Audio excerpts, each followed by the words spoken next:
आम्ही या कीर्तने शुद्ध झालो. आता हे सोवळे झाले त्रिभुवन.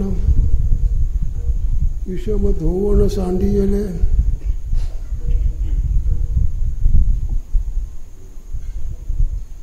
ब्रह्मपुरी वास करणे अखंड.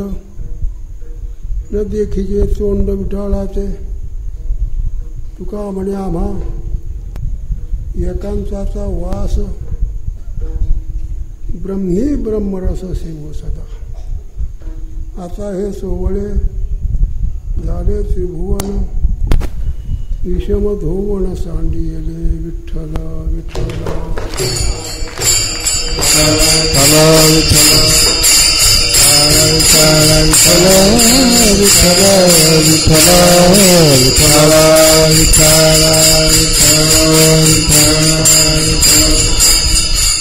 संसाराचे अंगी अवघीच व्यसने.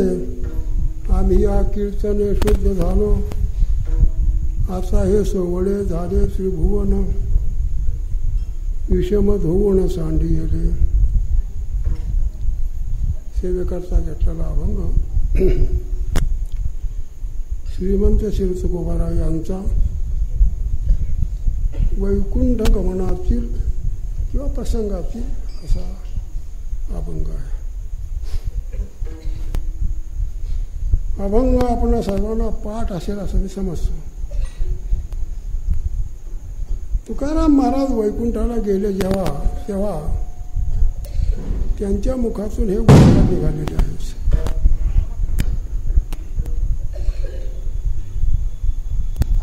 चांगले उद्गार आहेत. जेव्हा ते वैकुंठाला चालले तेव्हा गावातली बरीच मंडळी त्यांच्या समोर आली. एरवी न विचारणारी मंडळी, तुम्ही खाल्लं का, चहा वगैरे घेतला का, तेवढा नव्हता चहा,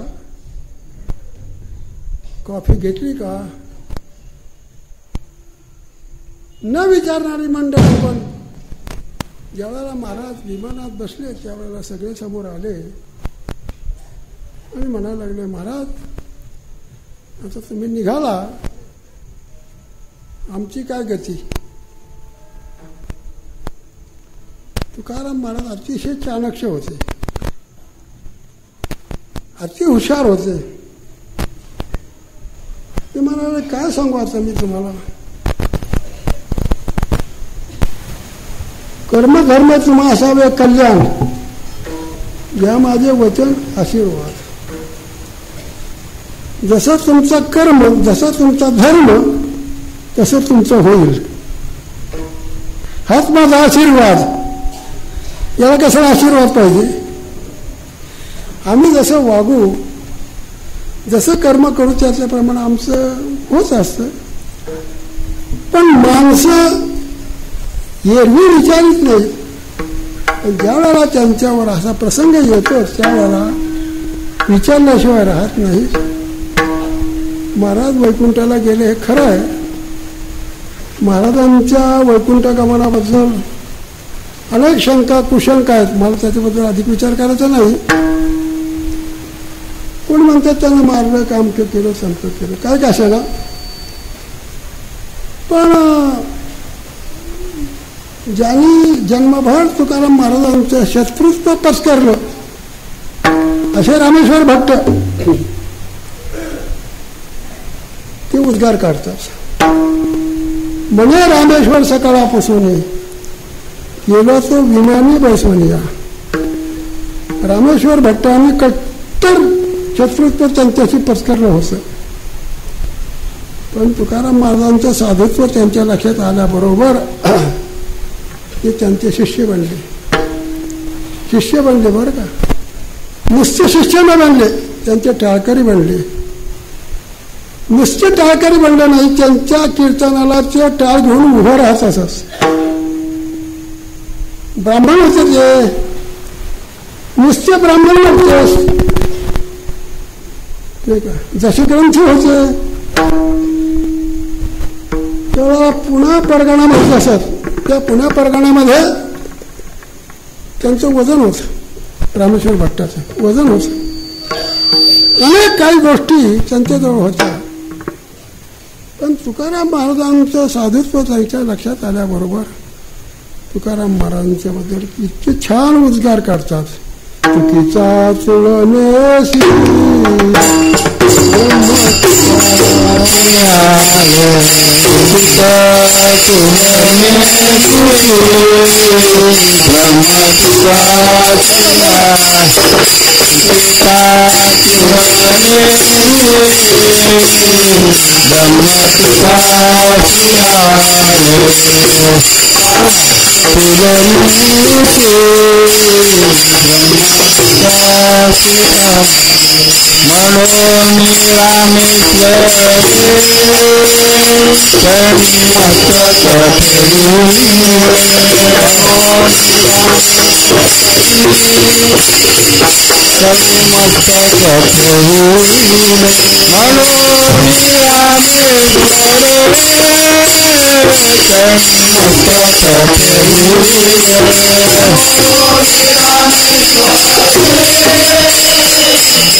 रामेश्वर भट्ट तुकाराम महाराजांच्या पुढे नतमस्तक होतात. साधी गोष्ट नाही महाराज. रामेश्वर भट्टासारखा विद्वान ब्राह्मण तुकाराम महाराजांच्या पुढे नतमस्तक होतो म्हणजे काही साधी गोष्ट नाही आहे. ज्या अर्थी रामेश्वर भट्टाने असे उद्गार काढलेले आहेत त्या अर्थी नक्कीच ते वैकुंठाला गेले होते. असे कितीतरी उदाहरण आहेत. अर्जुन गेला होता वैकुंठाला, स्वर्गाला गेला होता. कुठून गेला होता? स्वर्गाला गेला होता. असे पुराणात कितीतरी गोष्टी आहेत. स्वर्गाला जातात, वैकुंठाला जातात. या कलियुगामध्ये तुकाराम महाराज वैकुंठाला गेले याचं आश्चर्य काय आहे? आश्चर्य म्हणण्याचं काही कारण नाही.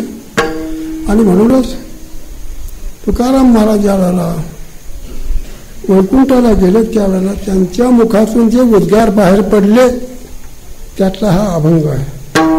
बरं का? हा अभंग आहे. अभंग गोड आहे.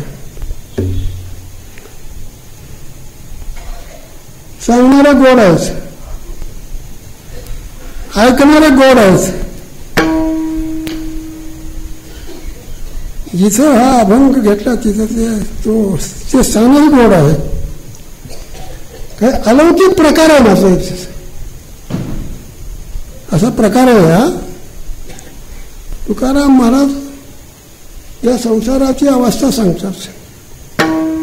हे सांगण्यापूर्वी थोडं मागं जातो. आज शारदा देवीच्या उत्सवाला सुरुवात झालेली आहे, बरोबर आहे ना. शारदा लक्ष्मी किंवा देवी तिच्या उत्सवाला सुरुवात झालेली आहे. आमच्या वारकरी मठामध्ये शारदेला खूप मान देतात. आपल्या महाराष्ट्रामध्ये 3 ठिकाण आहेत महत्वाचे. त्याला पीठ म्हटलं जातं. पीठ 3.5 पीठापैकी जे काही पीठ आहेत त्यापैकी पंढरपूर हे पीठच आहे.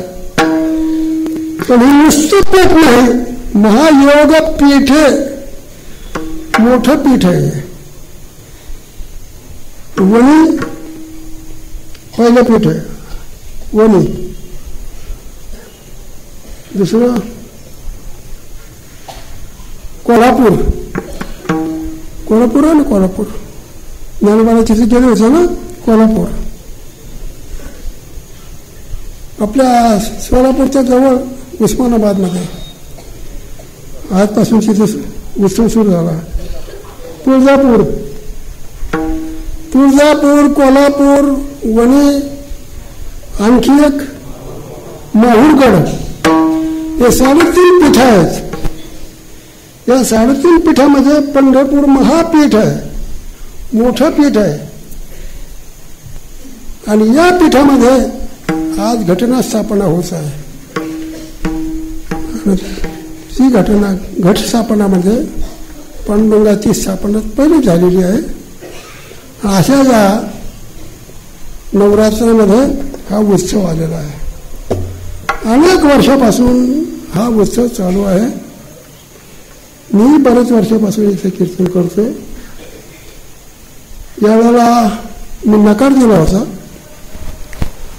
आपली प्रकृती बरी राहत नाही, थोडासा विकार आहे. तो नुसता विकार नाही, जीव घेणारा विकार आहे तो. ज्याला किडनी म्हटली जाते, किडनी. ती किडनी माझी काम करत नाही. पण पुण्याच्या डॉक्टरनी माझ्यावर उपचार करून आज 2 वर्ष मला वाचवलं. मी कसा तरी उभा राहतो. चैतन्य महाराजांनी खूप आग्रह धरला, तुम्हाला कीर्तन करावं लागेल. पण म्हटलं मला जमणार नाही. ते म्हणाले अर्धा तास उभा राहा. त्यानंतर 1 तासावर आले.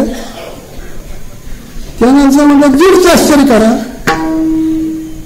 अर्धा तास, तास आणि 1.5 तास वाढत गेले. आता काय करणार. थोडा मोठाचा मुलगा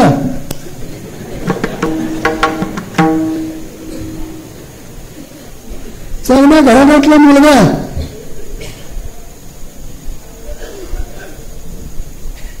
न ऐकण्यामध्ये बरं नाही. आणि म्हणून मी सांगितलं करतो कीर्तन. अनेक आडवडे घेतले त्याने. त्यांच्या आज्ञेवरून मी आज उभा राहिलो. जसं मला जमेल तसं मी कीर्तन करण्याचा प्रयत्न करणार आहे. तुकाराम महाराज म्हणतात, हा जो संसार आहे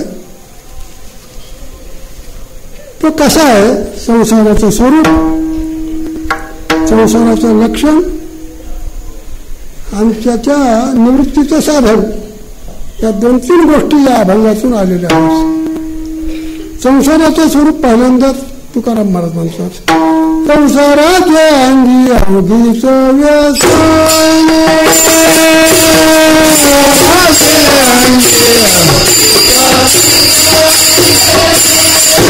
संसाराचे अंगी अवघीच व्यसन.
या संसाराच्या अंगामध्ये अनेक व्यसन आहेत.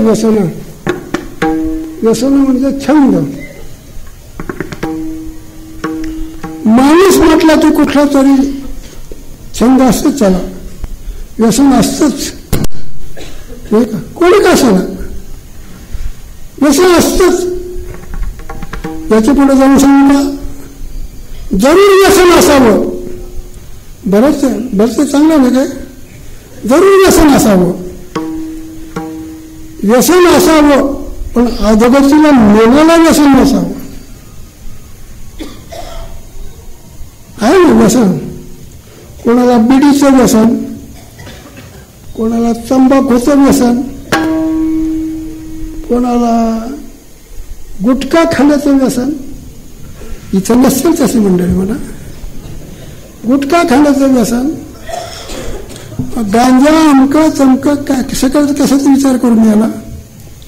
ही व्यसनच, आणि ही व्यसनं चांगली नाही.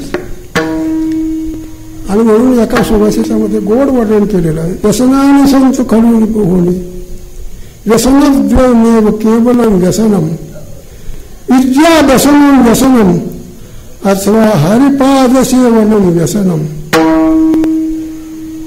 अनेक व्यसन आहेत. व्यसन म्हणजे छंद. जरी नाना प्रकारचे छंद असले तरी माणसाला दोन प्रकारची व्यसन असावी. एक विद्याभ्यासाचं आणि एक पांडुरंगाच्या सेवेचं. विद्याभ्यसनम व्यसनम अथवा हरिपाद सेवनम व्यसनम. भगवंताच्या वारीचं व्यसन असावं, भगवंताच्या कीर्तनाचं व्यसन असावं, भगवंताच्या सेवेचं व्यसन असावं, ज्ञानेश्वरीचं व्यसन असावं, नाही का? भागवत गाथा रामायण ही आपली संपत्ती बरं का, ही व्यसन असावी, जरूर असावीत. मी सांगतो पण आपल्याला. मला महाराज म्हटले होते, मोठे महाराज म्हणजे दोंडा महाराज, त्यांना एक व्यसन होतं. माझ्याकडे पाहू नका टाव करून. व्यसन होतं पण ते चांगलं व्यसन होतं. त्यांच्याकडे केव्हाही गेलं तर ते लिहित असताना दिसणार, कधी नामस्मरण करताना दिसणार, कधी भागवताचं ज्ञानेश्वरीचं वाचन करताना दिसणार, कधी गाथाचं वाचन करणार दिसणार.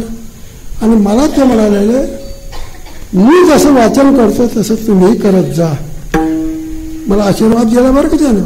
बघा, तुम्ही करत जा. गाथा वाचा, रामायण वाचा, ज्ञानेश्वरी वाचा, भगवंताचं चिंतन करा. ही व्यसन आहेत बरं का. व्यसन चांगली व्यसन आहेत. या व्यसनाच्या योगानं जीव उत्क्रांतीला जातो बरं का. पण बाकीची व्यसन आहेत ती वाईट व्यसन आहेत. आणि मग ती वाईट व्यसनं करता कामा नाहीत. तुकाराम महाराज म्हणतात ही व्यसनं संसाराच्या अंगात आहेत. संसार म्हणजे जन्म आणि मरण. या संसारामध्ये पुन्हा पुन्हा जन्माला यायचं आणि पुन्हा पुन्हा मरायचं. संसार दुःख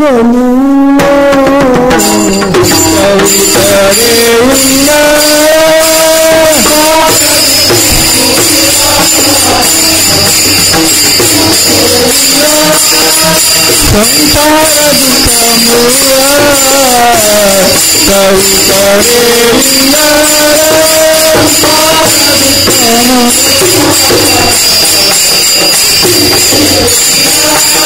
विश्रांती नाही कोठे रात्रंदिवस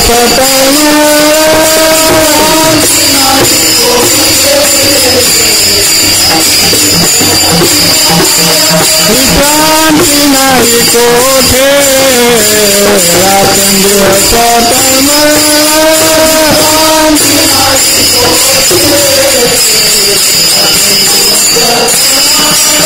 काम पाठी लागली उन्हाळे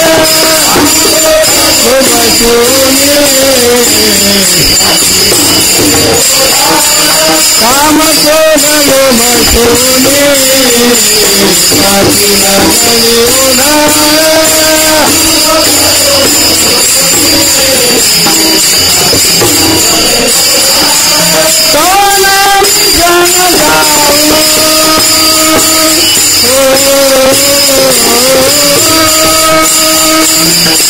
संसार दुःख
विश्रांती नाही कोठे रात्रंदिवस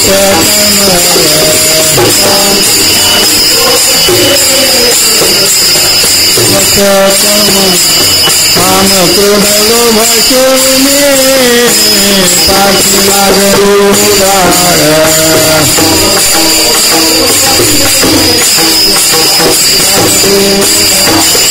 कवना मिटन जाऊ दुखी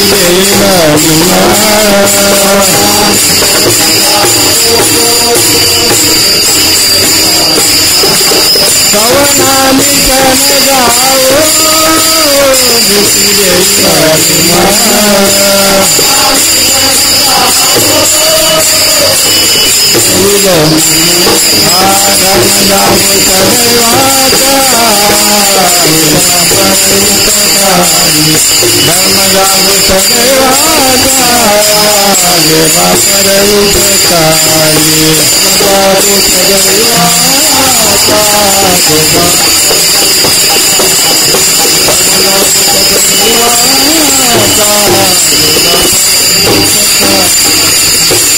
संसार दुःख दुःखाचं मूळ नव्हे, संसार म्हणजेच दुःख आहे.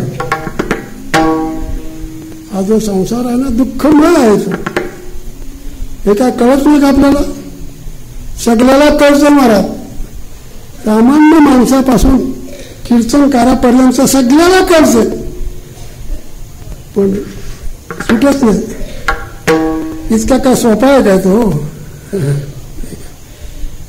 घरामध्ये बायका पोर आमक चमक त्याच्यातच बरं वाटतं. त्याला पोरग याचं शेंडी वाढतं, पोरगी याची मिशा वाढते, कोणी काय नाना प्रकारचे त्रास देतात पोर. पण आम्ही तू चालायचंच असं संसारातलं बरं का, सोडच नाही. ते सगळ्याला कळतं, पण संसार सुटत नाही. त्याचं कारणच आहे अज्ञान. त्या अज्ञानाचं प्राबल्य असल्यामुळे माणसाला संसार करावासाच वाटतो महाराज बरं का. आणि म्हणूनच तुकाराम महाराजांनी एका श्लोकामध्ये एका विद्वान शब्द वापरलेले आहेत. थोडं गोड शब्द आहेत बरं का. क्वचित वीणा वादक क्वचित चहा रुदितम क्वचित निर्वाद गोष्टी क्वचित सुरामत्स कलह क्वचित रामा रम्या क्वचित जरा जर समूह न जाने संसारात किम मृतमय तुम विषमय. क्वचित वीणा वादक कोणी भजन करतंय, कोणी भांडण करतंय, कोणी सुरा दारू पिऊन मत्स्य होतात, कोणी सरुणीशी मग्न असतात, कोणी आपल्या रोगाशी झुंज देतात. असे नाना प्रकार आपल्याला संसारात दिसून येतात.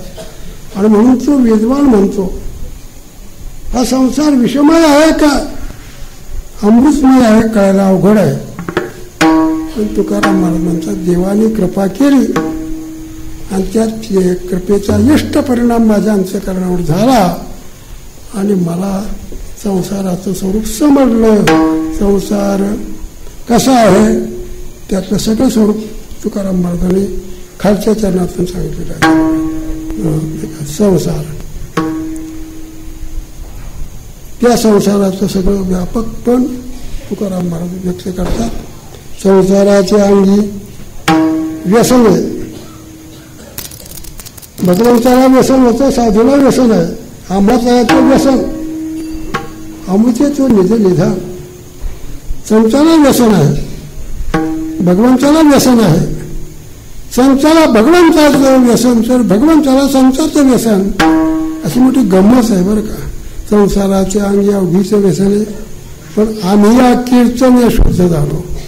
आता आम्ही कीर्तन करायला लागल्यामुळं पवित्र झालो. आम्ही या कीर्तन या शुद्ध झालो, शुद्ध झालो असं आम्हाला. त्या कीर्तनाचे प्रकार सांगितलेले शास्त्रातून. गुणकीर्तन, लीला कीर्तन, नामकीर्तन असे अनेक प्रकार आहेत. त्या कीर्तन करण्याचा अधिकार, कीर्तनाचं लक्षण आणि कीर्तनाचं फळ या तीनही गोष्टी या अभंगाच्या द्वारा आहेत. ते ज्याला कथा म्हणतात. कथा कथा त्रिवेणी संगम कथा त्रिवेणी संगम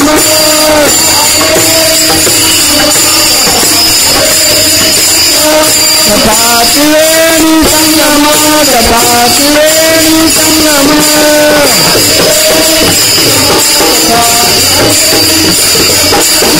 देवभक्तानि नाम देवानि नाम देवभक्तानि नाम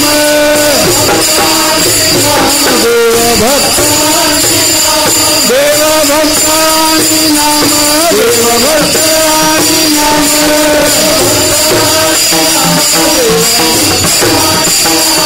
हाकेतिते उत्तम जन रजवन्दिता केतिते उत्तम जन रजवन्दिता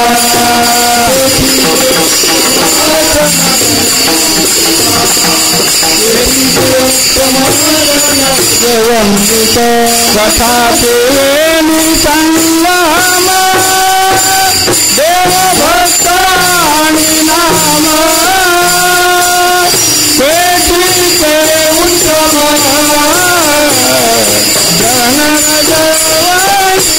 जन रजवन्दिता कथा त्रिवेणी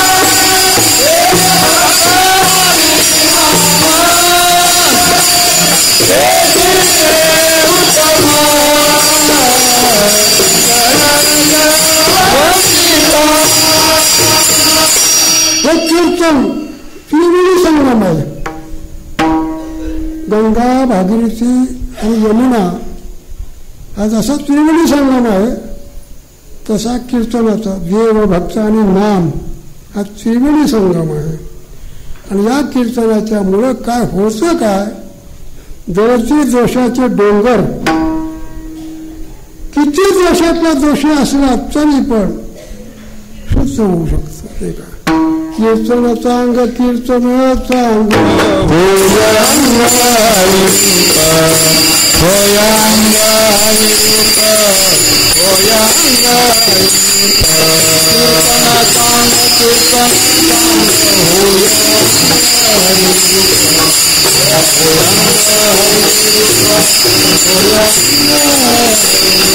कीर्तन सांग कीर्तन सांग होयांग रूप होयांग रूप होयांग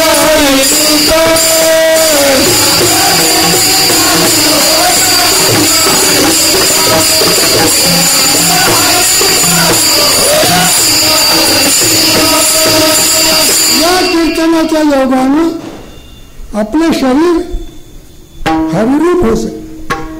बरं का, हरिरूप होत. आपलं 3 शरीर आहेत प्रत्येकाला. स्थूलम सूक्ष्मम कारणंच असे 3 प्रकार आहेत.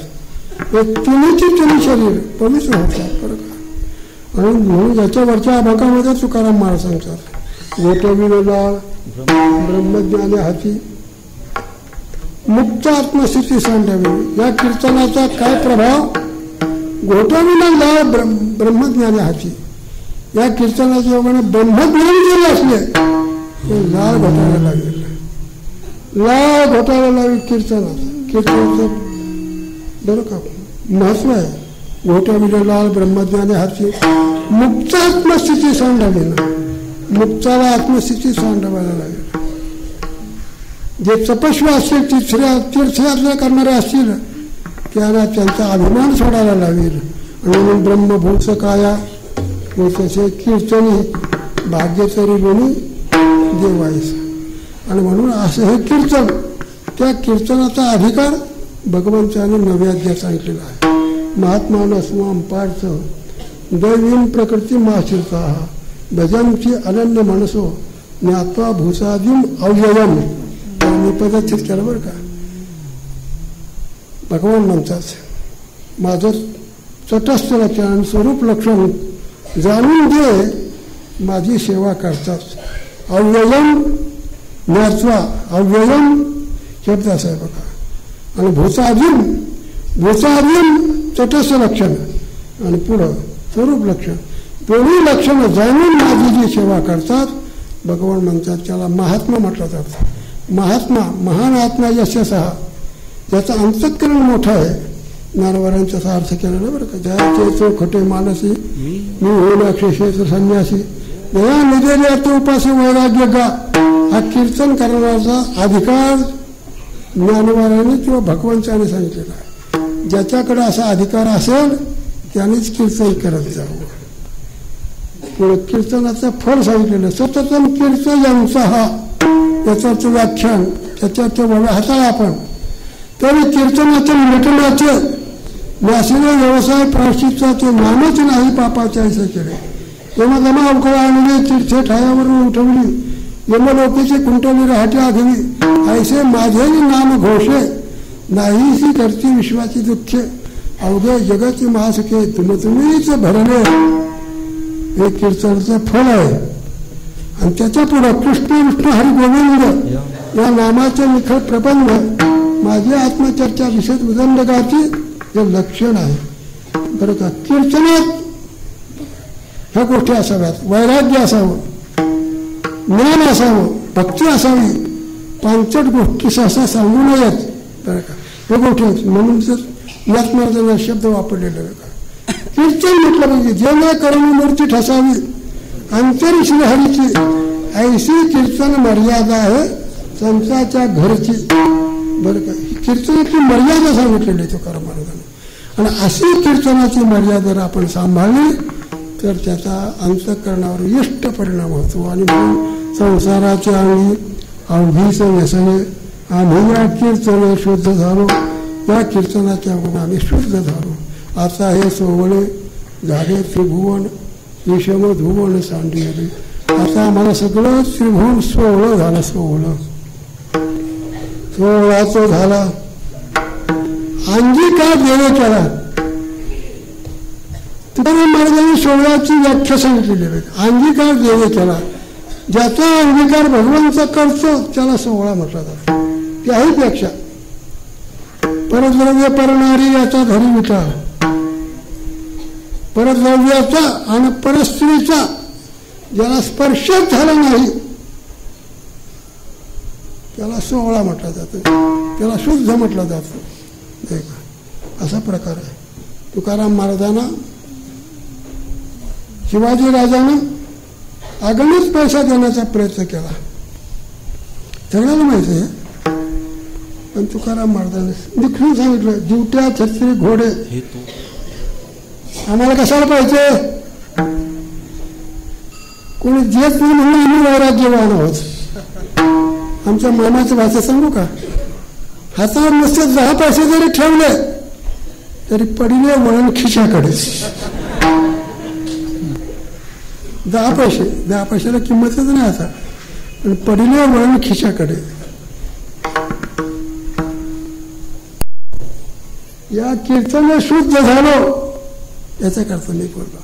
परद्रव्याचा आणि परस्त्रीचा ज्याला संबंध आला नाही, एकांचा स्थान, योग्य स्थान, योग्य विषय, 3 गोष्टी एकत्र आल्यानंतर सहसा तो असो की ती असो राहत नाही.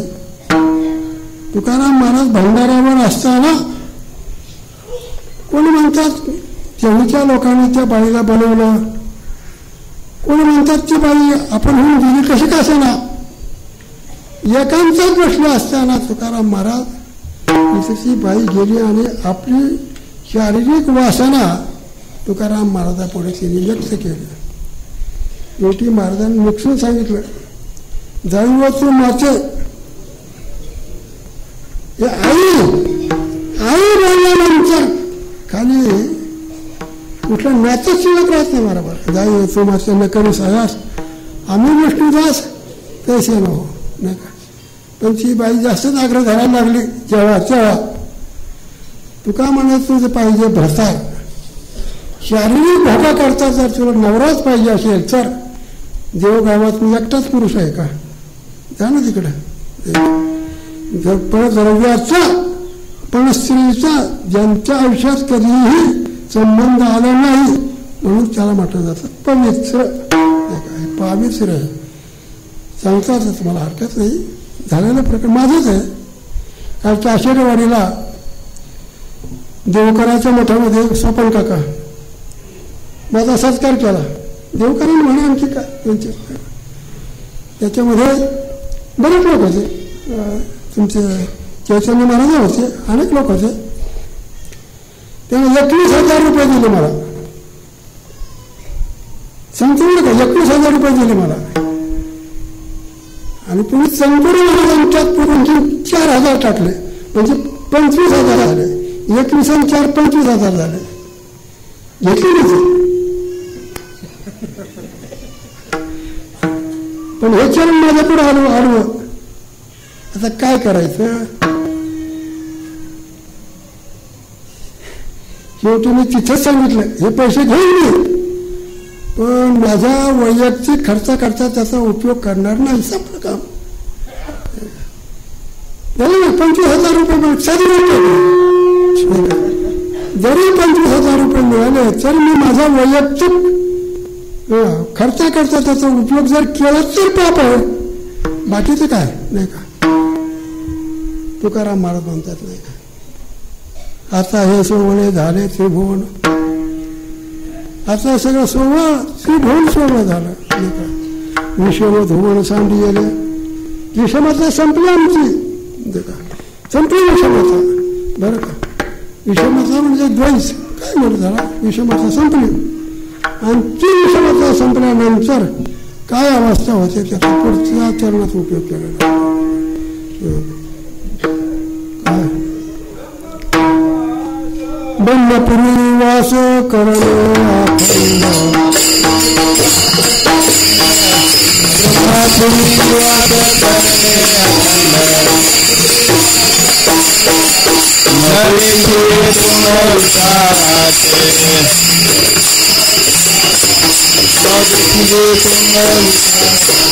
ब्रह्मपुरी वास करणे अखंड ब्रह्मपुरी वास करणे अखंड वास करणे मेरे शिवे बोल विकाराचे शिवे बोल विकाराचे ब्रह्मस्वरूप झालो ब्रह्मरूप झालो आम्ही आता नदेखीचे तोंड विठाळाचे विठाळ संपला. मी आता सांगितलं ना परद्रव्य परनारी त्याचा धरी विठाळ. तुका म्हणजे विठाळ अशी देवापाशी नसावी. मोठ्या महाराजांचा अर्थ सांगतो बरं का मी. पूर्ण महाराज ज्याला देवाचा वीट आहे आणि देवाबद्दल आळस आहे अशी माणसं जवळ नसावीच. त्यांनी सांगितलं मी अर्थ सांगतो माझं काय झालं काय. तुका म्हणजे विटाळ अशी देवापाशी नसावी. ज्याला देवाचा विटाळ आहे आणि वीट आहे ज्याला देव आवडत नाही देवापाशी नसावी अशी माणसं देवाकडे चालत नाही. आणि म्हणूनच तुकाराम महाराजांनी हे शब्द वापरले. आणि शेवटच्या चरणात सांगतात तुका म्हणे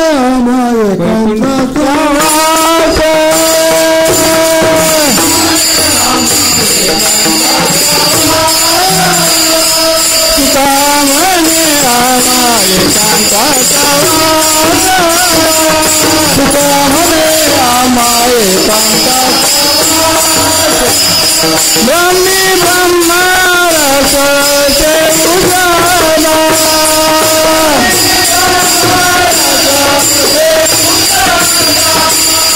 ब्रह्मी ब्रह्मरस से उजाला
इथे अशी पद्धत आहे.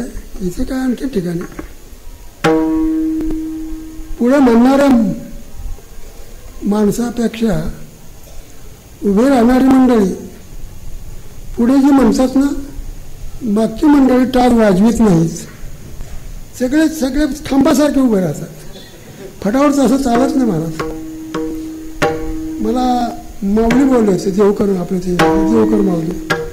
ते मला मी कीर्तनाला येतो तुमच्याकडे आम्ही सप्ताह केला कीर्तनाला येतो पण सगळ्यांनी टाळ वाजवले तर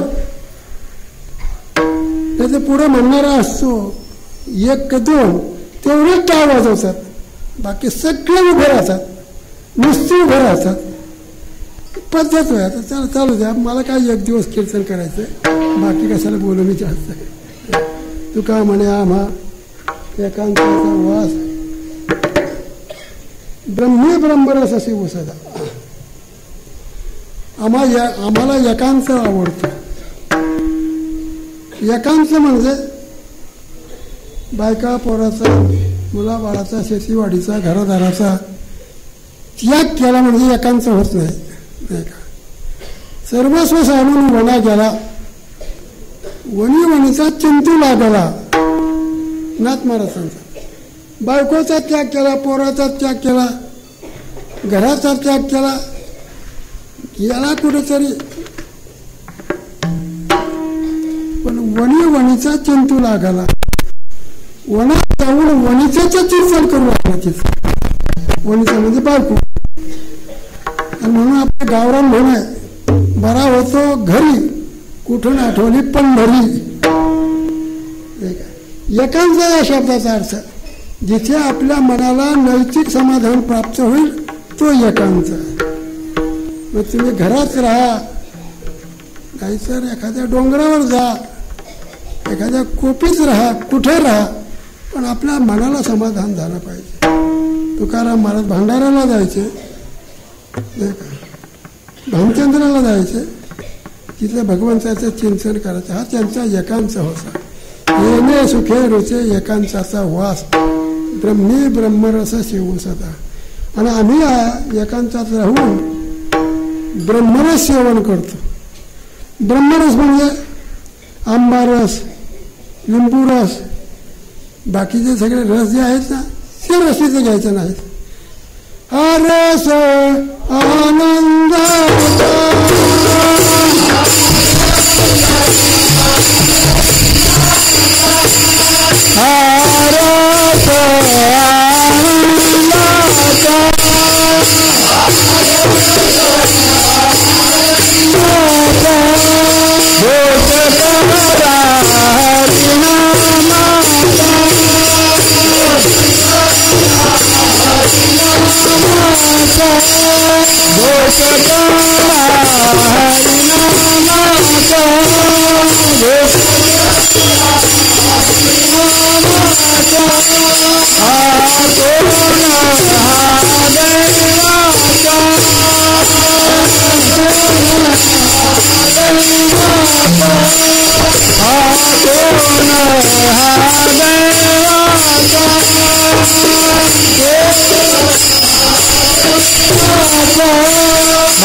आनंद हा रस आनंदाचा. रसवैसः रसं लब्ध्वा आनंदी भवति उपनिषद बोलते. रस रस म्हणजे आनंद, रस या शब्दाचा अर्थ. आणि तो आनंद लुटण्याकरता तुकाराम महाराजांनी साधनं सांगितलं. लावणी, मृदंग, श्रुती, घोष, शिवू ब्रह्मरस आवडले. लावणी, मृदंग, मृदंग, श्रुती, विणा आणि टाळ ही साधनं त्यांची वारकऱ्याची, कीर्तनाच्या. ही वारकरी म्हटल्यानंतर विणा, टाळ आणि पखवाद याला चर्मवाद्य म्हटलं जातं. टाळाला कास्यवाद्य म्हटलं जातं. विणेला संतवाद्य म्हटलं जातं. तीन आहेत. घोडा वाजती टाळ, या 3 वाद्याच्या द्वारा आम्ही ब्रह्मरस सेवन करणार. ब्रह्मरस घेई काढा केले पिढा वारेल पथ्यनाम विठोबाचे अनेक वाचे नसेवी. भगवंताचे चिंतन करत असताना टाळ पखवाद आणि विणा याच्याशिवाय दुसरं साधन घ्यायचं नाही, अशी आमची वारकरीची पद्धत आहे, नाही का. आता कोणी पुष्कळ ठिकाणी खेड्यातून पेठी वाचतात, टाळ कीर्तनात पेठी घेतात. पेठी हे फुटकळ कीर्तन करायचं सगळे कीर्तनात पेटी वाजवतात. पेटी बऱ्याच ठिकाणी मी बंद केलं महाराज. पण आता काय करायचं, आपली तेवढी ताकद नाही पोहोचत, गप्प असावं लागतं. पण आमची एवढी आमच्या वारकरी पंथाची हे पद्धत आहे. टाळ पखवाज आणि विणा याच्याद्वारा हा ब्रह्मरस सेवन करायचा. हा ब्रह्मरस आहे, हा म्हणजे नामस्मरण. ब्रह्मरस म्हणजे नामस्मरण. आणि म्हणून सदा नामघोष करो हरिकथा तेने सदा चित्ता समाधान. नैतिक समाधान प्राप्त करून घ्यायचं असेल तर भगवंताचं चिंतन करावं, नामस्मरण करत जावं. या पडचं दुसरं साधन नाही. आहे साधनं अनेक, जरी अनेक साधनं असली तरी भागवतामध्ये 14वा अध्याय 12वा अध्याय याच्यामध्ये अनेक साधनं सांगितलेली आहेत. जरी असली तरी पण ती साधनं नाही का भगवंतापर्यंत जाऊन पोहोचती करत नाही. भगवंताचे चिंतन नामस्मरण भक्ती त्याला म्हटले जाते. ती अशी जर भक्ती आपण जर का अनन्य होत जाते जर केली भगवान संतुष्ट होतं. तेषाम सतत युक्तानां भजतां प्रीतिपूर्वकम ददामी बुद्धियोगम सम ये नमामुपयांची से. भगवान सांगतात ते सातत्यानं माझं चिंतन करतात, मी त्याला बुद्धियोग देतो, ज्ञान देतो आणि कृतार्थ करतो. कृतार्थाचा हा अंतिम टप्पा आहे जीवनातला. तो टप्पा साधण्याकरता आपण देवाचं चिंतन करावं, नामस्मरण करावं, पंढररायाची वारी करावी, आणखी ज्याला जमेल तसं करावं, जसं जमेल तसं बरं का. आणि अशी जर आपण देवाची सेवा केली देव संतुष्ट होतो, प्रसाद देतो. प्रसाद असतो प्रसन्नता. प्रसाद हे सर्व दुःखानं महानिरस्य उपजायचे. एवढं गोड वर्णन केलेलं आहे. मला इतकं सांगायचं कारण तुका म्हणे आम्हा एकांताचा वास ब्रह्मी ब्रह्मरस शिव सदा ज्ञानेश्वर.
ब्रह्मरस सेवू सदा माझी सेवा संपली. ही केलेली साधूची सेवा त्यांना समर्पण करतो. आणि ज्ञानोबराच्या भाषेत सांगतो, तुम्ही संत माझी या कडा दिठीचा करायला बहुडा तरी तुम्ही माने एवढा होईल. तुकाराम तुकाराम